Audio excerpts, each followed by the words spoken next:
So when I say you're to be selfless, what I'm saying is you're not giving yourself to be a punching bag. You're giving yourself to be Christ-like.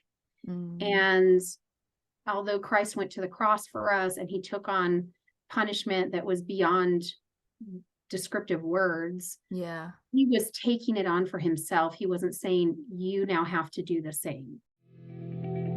Hi, you're listening to Java with Jen with your host, Jenilee Samuel. On this show, I bring the simplicity of hearing God's voice into everyday life in a no-nonsense, authentic, and super practical way. With coffee in hand and real life in our faces, let's do this.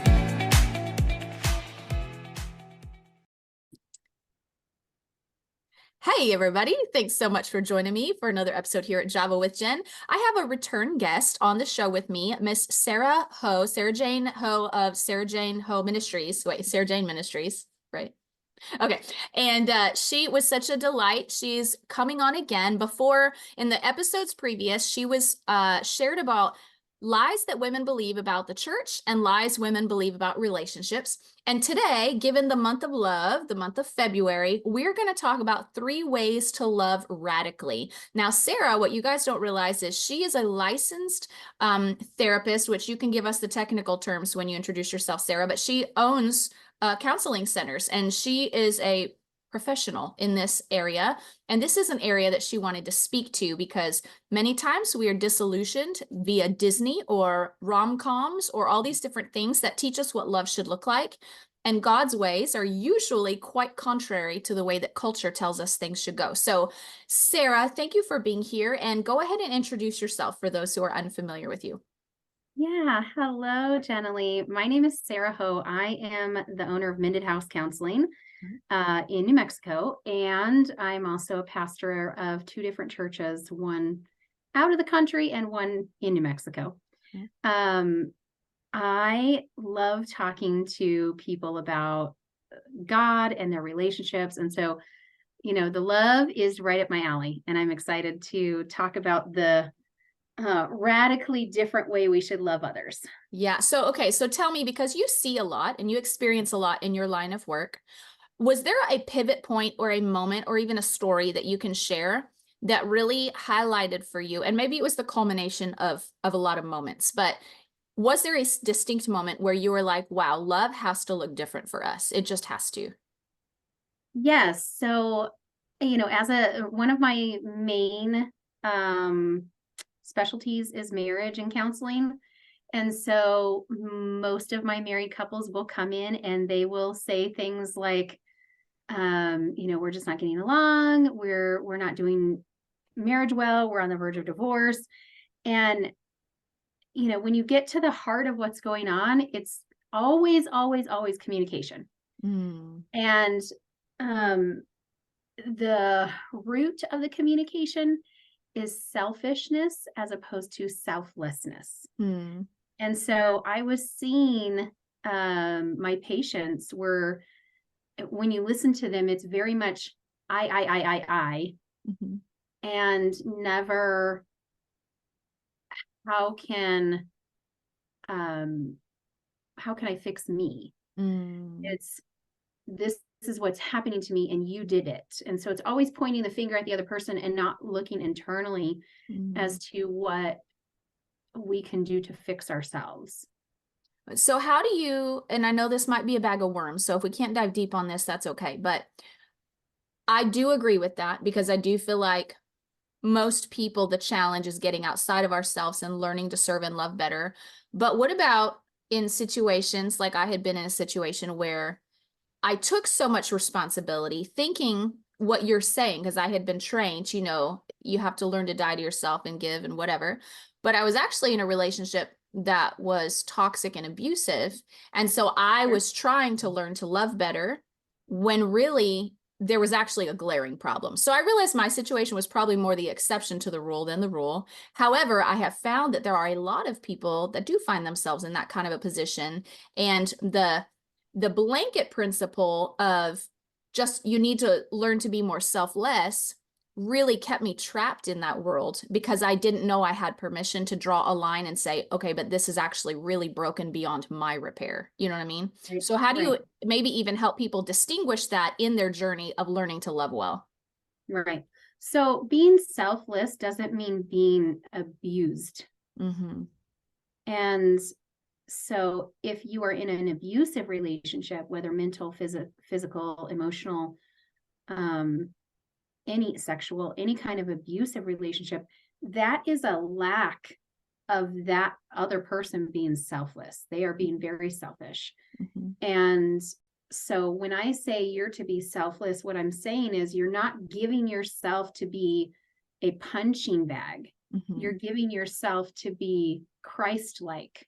Mm-hmm. And although Christ went to the cross for us and he took on punishment that was beyond descriptive words, Yeah. he was taking it on for himself. He wasn't saying, you now have to do the same. Hey, busy mama. I know you may have so many dreams bubbling in your soul, and I want to propose that podcasting could be a good way to get started.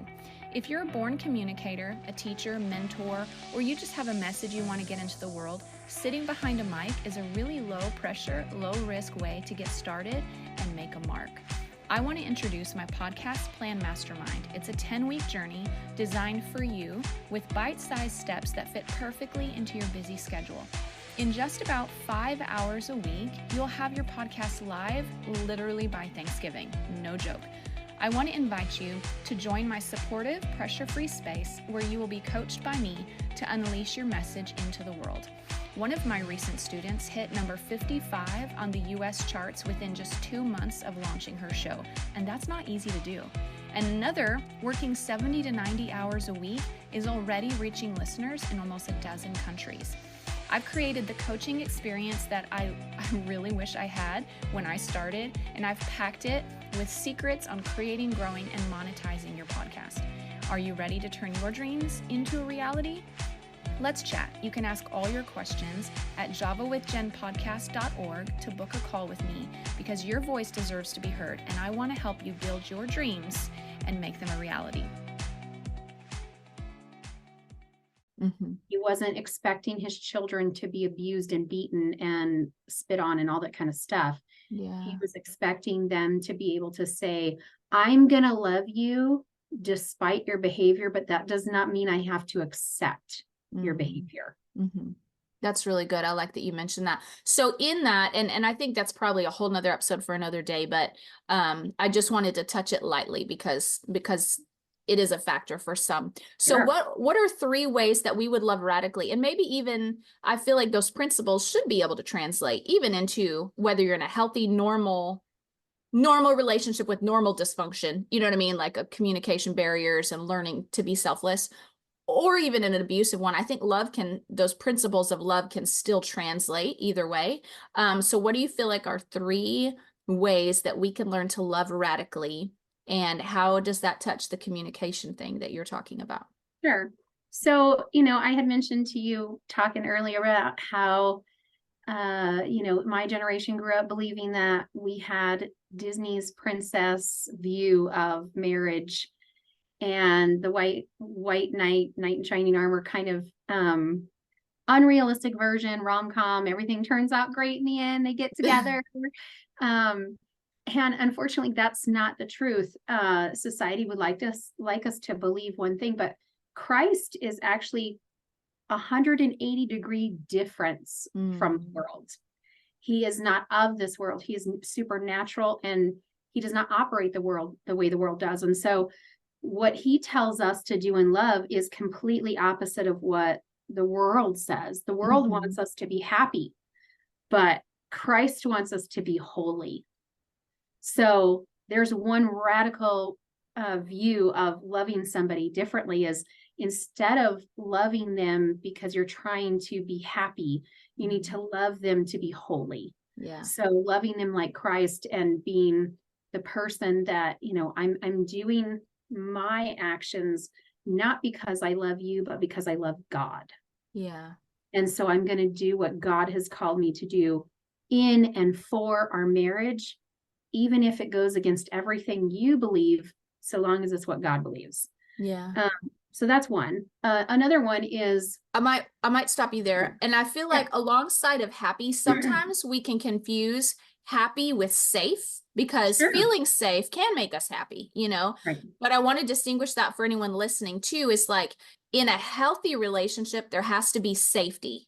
Now, in a healthy relationship, you can still have moments of being unhappy, but you shouldn't be unsafe. Right. And so, right. And so I wanted to distinguish that for those that are kind of like, okay, well, I'm not always happy. That's okay. That's normal. Unsafe and unhappy are two different things. Right. So, safety is very important in a marriage. You go into a marriage putting a covenant in place with God to say, I'm going to choose this person above everybody else. I am going to be the best version of myself for this person. I'm going to take care of their needs. I'm going to, marriage is so sometimes nasty that our significant other could be sick and we're having to wipe them in places we never wanted to wipe before.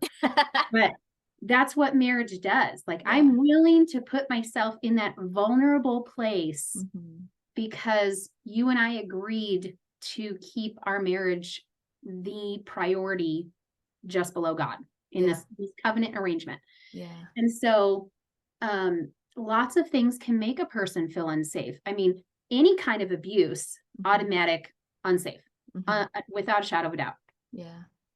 But there are subtle versions of behaviors that make a person feel unsafe. That is stuff like adding another person into the middle of your marriage, whether you're a person who enjoys porn, you're adding somebody else into your marriage. It may not be a real live person that you can touch and see and be in the presence of, but those thoughts are being put into your head while you're trying to be intimate with your spouse. So that makes the spouse feel unsafe, that I'm not enough for my significant other. Yeah. So putting another person in the middle of it, whether it's, like I said, porn or a relationship that is of somebody of the opposite sex, and you're sharing details with them that you should be sharing with your wife, that is putting another person in there in that space and making your spouse feel unsafe. Yeah. Even words you say, if you're calling your husband lazy, that does not make a husband feel safe in his marriage. It makes him feel like he is being disrespected and unloved. So there are subtler ways that creep in that make you feel unsafe. And if you're a holy person, or if you're attempting to be,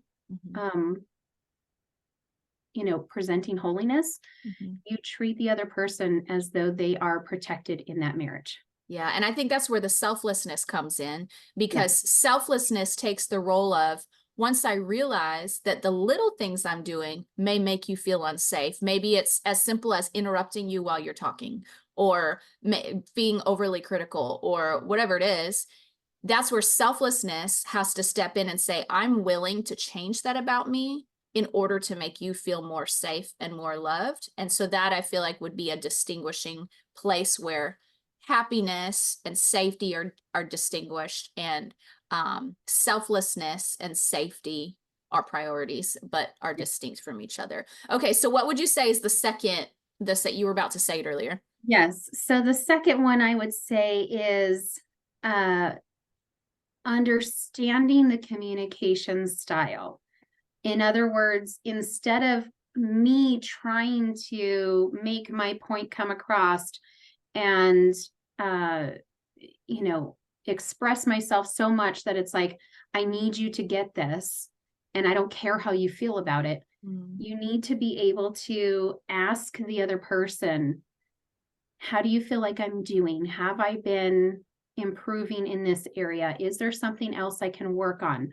What can I do to make you feel love? I mean, we talked before about the love languages in one of the other episodes. And I mean, he was right on the money with love languages. You feel like you're low in some area, you can totally ask your spouse, hey, I know your love language is acts of service. Do you feel like I have been doing a good job with being that person that provides those service acts for you? Or is there another love language that I'm just not picking up for you and not doing a good enough job. Because sometimes, like, I'm not a gifts person at all, but when I haven't gotten a gift from my husband or a friend, or haven't gotten flowers in a long time, I'm feeling like, where's my flowers? And I really don't like gifts. It's not my thing, but there are times when those, he calls them tanks, when that tank is too low. And even though it's not the tank that I typically operate in, I need it, filled up just a little bit. Yeah. So taking the time to ask the other person instead of them having to ask you. Your spouse should never have to ask you, do you love me? Are we okay? Am I doing something that I should fix? Like, they shouldn't have to ask. You should be able to provide the information. You should be able to say, I love you unconditionally. There's nobody that's coming in between us. There's nothing that is going to ever divide us, babe. We are totally great together. You shouldn't have to ask if that's the case. Yeah. And I was sorry. I was listening to Lisa Turkhurst podcast last night, and she was talking about very similar point she was making. The episode was about lying, and why people lie and whatever. But she was essentially saying the way you build trust is not by them having to ask, can I check, or them having to verify facts, but rather you being proactive about saying, hey, I just want to show you, here's where the space I'm living in that area that you're trying to build trust. And so essentially it's the proactiveness of taking the initiative to say, am I loving you well? It builds trust because you're taking the initiative to show them that that is on your mind and on your radar, rather than them feeling like they constantly have to ask. Once they're asking, they're already in a deficit. And so the damage is already done.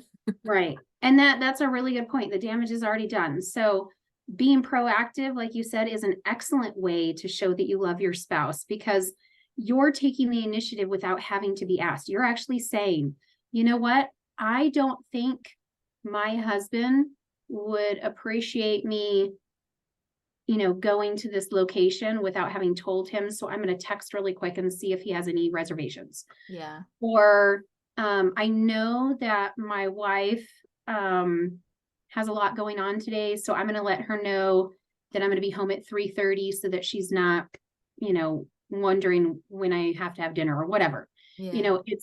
It's thinking about those things ahead of time that shows the love, because it's saying, I thought of you. Like, I didn't have to ask you. I didn't have to check some box off. I actually thought of you on my own. And so, that comes out a lot in the communication. Like I said, your spouse should never, ever have to ask, are we okay? Do you love me? Yeah. Because it should be present all the time. Yeah. Even when you guys are not doing well, if you're arguing about something or there's some kind of disconnection, that safety of knowing that we are still married, we're not going to separate, it should still be present even in the arguments. Yeah. No, that's true. That's really good. Okay. So the first one was selfless communication. The second one is proactive communication, right? Is that correct? The first one was, sorry, just holiness.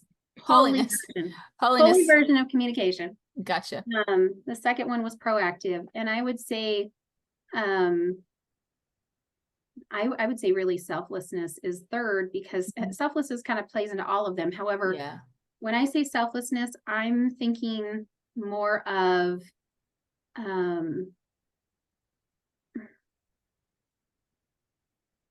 just taking the time to do things that may not be something you want to do, but your spouse does. So I'm going to do this for the sake of it's something they enjoy, and I'm going to enjoy it because they enjoy it. Yes. Oh my gosh. Not I'm going to do this because I need to check that box so I win the brownie points for the week. Right. But that, and can I say right there, men, it's not a box you check so you can have sex that night either. Yes. Thank you. So, like, for an example, I, for years, have hated sports. I think it, like, to me, I know so many men are going to be so upset with me when they hear this, but I feel like it's a total waste of time. Although the flip side could be said about rom-coms. I'm sure every man in America could be like, yeah, and we don't want to watch your romantic comedies. So there, Yeah. I get that. And so because I know that, I have had to learn how to love sports. Now, when my husband physically plays sports, because he's in a football league, he's in a golf league, and he used to be in a basketball league. When he physically plays sports, I am like the most obnoxious cheerleader you could possibly ever imagine on the sidelines, because the man just looks good doing it. I know, right? However, watching professional sports, there are some that I really like. I really like watching soccer. I went to the New Mexico Soccer League, and it was amazing. I like watching hockey because they basically wild. They're wild. They take their gloves off and they start beating each other. I think it's fantastic. But to watch baseball, to watch basketball, to watch football, I've had to learn to love those things differently. I will say baseball and basketball still aren't on my radar, because I still think it's a little too boring for me. However, football I've learned to love. I've asked questions. I've actually turned the TV on. My husband will be doing stuff out in the yard, and so we have this TV out in our backyard, and he'll have it on and he'll be watching. I will turn on the same football game upstairs when I'm doing work, just so I know what's going on, so that I can ask him about it later. So I'm still connected to what he loves. And so I have learned to love it because I know he loves it. I have learned to love golf. I used to not like golf. I thought, gosh, who wants to walk around 18 holes and kill your arms while you hit a ball? But I'm telling you, I so thoroughly enjoy it. And I actually took some golf lessons just so I could be a little bit better, so I'm not embarrassing to my husband. But I've had to learn to do that because it's something he loves. It's his passion. And I love him so much that I want to be involved in the things that he loves. And so you should be doing those things for your spouse. That doesn't mean I want husbands to take up crocheting because their wife likes to knit coasters. That's not what I'm saying. What I'm saying is, if she enjoys stuff like that, why don't you buy her some yarn? And bring it home to her. If she, enjoys going to rom-coms, once a month, take her to a rom-com and sit with her as though it's interesting. I mean, I'm not telling you to cry like a baby because they got together in the end. I'm just saying, enjoy the time, hold her hand, let her know that, you're there with her in that space. If you're not a rom-com person, period, then say, babe, hey, I know that there's a movie you want to watch. Why don't you call your gal pal and have her go out with you, and I'll watch the kids this weekend. Perfect. There's ways to nurture it. And I think that I have found that, like, my husband loves certain things that I don't love, like football. I mean, I prayed that I would marry someone that was not a big sports guy, so I didn't have to worry about it.